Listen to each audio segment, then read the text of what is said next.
Danes živimo v času, zaznamovanem z dramatičnimi situacijami, ki povzročajo obup in nam preprečujejo, da bi na prihodnost gledali z vedro dušo. Pogosto morate najvišjo ceno plačati ravno vi, mladi. Čutite negotovost prihodnosti in ne vidite jasnih izidov svojih sanj. Tvegate, da boste živeli brez upanja. Lahko doživite stanje otopelosti, nezadovoljstva. Zdi se, da ni poti. Zaprete se v samega sebe, ne da bi si kdaj umazali roke s problemi, z drugimi, z življenjem. Gospod tudi danes pred vami odpira pot in vas vabi, da je prehodite z veseljem in upanjem. Prerok Izaija prerokuje hojo brez omagovanja. Hodite v upanju. Upanje premaga vsako utrujenost. Je dar, ki ga prejmemo od Boga samega.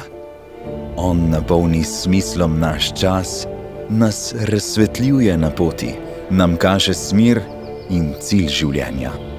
On je notranja moč, ki je potrebna, da bi dosegli cilj.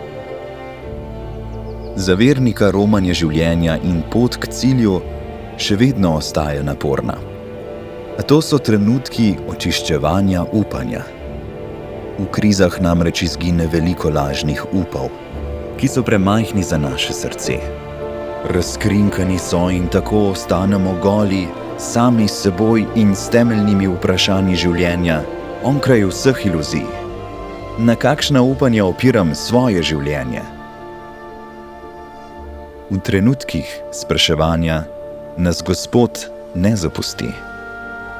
Približa se nam svojim očetovstvom in nam vedno daje kruh, ki okrepi naše moči in nas vrača na pot. Duši daje počitek. Tega mnogi iščejo in redki najdejo. Najdemo ga samo v Kristusu. Vedite, da vsaka notranja utrujenost lahko najde olajšanje v Gospodu, ki vam pravi: pridite k meni vsi, ki ste utrujeni in obteženi, in jaz vam bom dal počitek.